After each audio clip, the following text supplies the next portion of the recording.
వి gold trusted gold buyers తాకట్టులో ఉన్న బంగారాన్ని విడిపించి ఈ రోజు ఉన్న మార్కెట్ ధరకే కొనబడును. మరిన్ని వివరాలకు సంప్రదించండి 7771077720.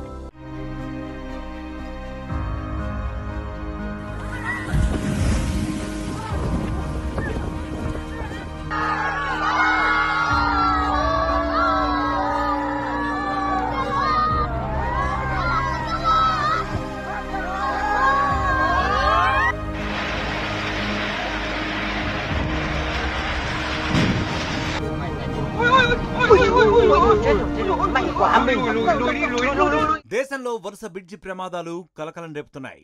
అధికారుల తీరుతో వేల కోట్ల ప్రజాధనం వృధాగా మారుతోంది. నాసిరకం పనులతో అమాయకుల ప్రాణాలు కోల్పోతున్నారు. బీజేపీ పాలిత రాష్ట్రాల్లోనే వరుస బ్రిడ్జి ప్రమాదాలు జరగడంపై ప్రతిపక్షాలు దుమ్మెత్తిపోస్తున్నాయి. గుజరాత్, బీహార్ రాష్ట్రాల్లో వరుసగా వంతెనలు కూలడం సంచలనంగా మారుతోంది. దీంతో ఈ వ్యవహారానికి రాజకీయ రంగు పులుముకుంది. నిర్మాణంలో ఉన్నవి, ప్రజా రవాణాలో ఉన్న వంతెనలు కూడా కూలడం ఆందోళన కలిగిస్తోంది.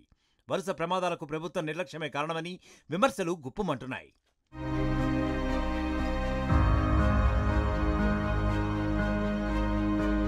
గుజరాత్లో గంభీరా బ్రిడ్జి, బీహార్లో సుల్తాన్గంజ్, అగువాని వంతెన కూలిన ఘటనలు మరింత భయాన్ని పెంచుతున్నాయి.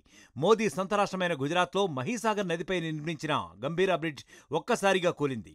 బ్రిడ్జిపై వెళ్తున్న 2 ట్రక్కులు, 2 వ్యాన్లు సహా పలు వాహనాలు నదిలో పడ్డాయి. ఈ ఘటనలో 10 మందికి పైగా చనిపోయారు, మరికొంతమంది గల్లంతయ్యారు.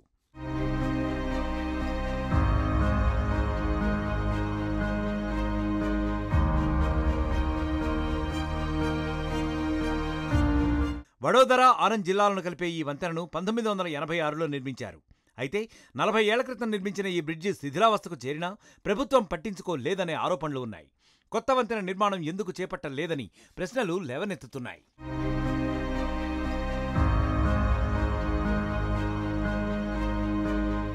2022లో గుజరాత్లోని మోర్బీలో మచ్చూరేదిపై నిర్మించిన కేబుల్ బ్రిడ్జి కూలిన ఘటన దేశం మొత్తాన్ని ఒక్కసారి ఉలిక్కిపడేలా చేసింది.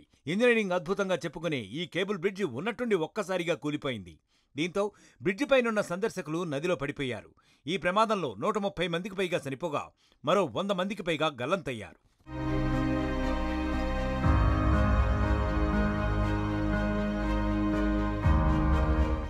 అయితే ఈ బ్రిడ్జి రిపేర్ కాంట్రాక్ట్ క్లాక్ తయారీ సంస్థ ఒరేనాకు ఇవ్వడంతో పెద్ద ఎత్తున అవినీతి ఆరోపణలు వచ్చాయి. మరమ్మతులు చేసి రీఓపెన్ చేసిన 5 రోజులకే ఈ బ్రిడ్జి కూలిపోవడం తీవ్ర విమర్శలకు దారితీసింది.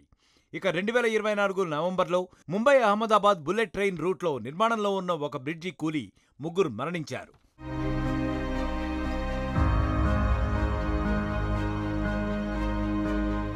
ఇటు బీహార్లోనూ వరుసగా వంతెనలు కూలిన ఘటనలు చాలానే ఉన్నాయి. 2024లో కేవలం 17 రోజుల్లోనే ఏకంగా 12 బ్రిడ్జిలు కూలిపోవడం కలకలం రేపింది. ఒకే బ్రిడ్జి 3 సార్లు కూలిపోవడం అనుమానాలకు తావిస్తోంది. సుల్తాన్గంజ్, అగువాని కేబుల్ బ్రిడ్జ్ వరుసగా 2022, 2023, 2024 సంవత్సరాల్లో కుప్పకూలింది.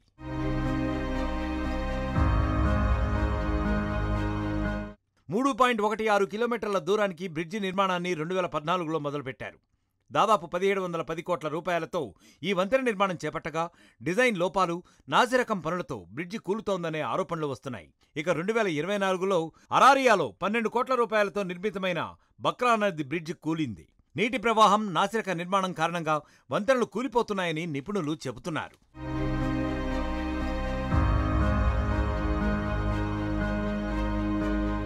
వరుస ప్రమాదాలపై రాజకీయంగా తీవ్రంగా విమర్శలు వస్తున్నాయి. మోదీ ప్రభుత్వంపై కాంగ్రెస్, బీఆర్ఎస్ సీనియర్ నాయకులు విమర్శలు గుప్పిస్తున్నారు. గంభీరా బ్రిడ్జి కూలడంపై కేటీఆర్ తీవ్రంగా స్పందించారు. గుజరాత్, బీహార్లలో బీజేపీ డబుల్ ఇంజిన్ సర్కార్ అద్భుత పాలనకు ఈ ప్రమాదాలు ఉదాహరణ అని సెటైర్లు వేశారు. మోర్బీలో 130 మంది మరణాలు, ఇప్పుడు గంభీరా బ్రిడ్జి కూలడం, ఇది బీజేపీ డబుల్ ఇంజిన్ పనితనమంటూ ఎక్స్లో పోస్ట్ చేశారు KTR.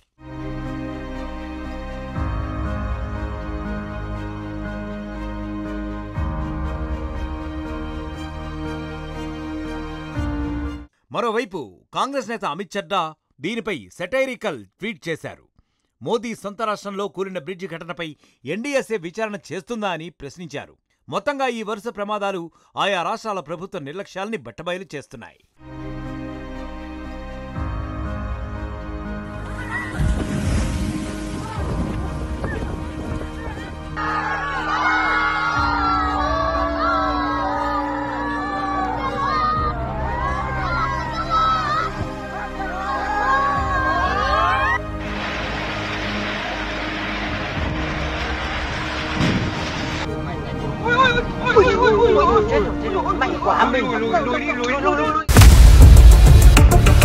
India Pakistan ఉద్రిక్తతలపై latest updates కోసం డౌన్లోడ్ చేసుకోండి RTV లైవ్ యాప్.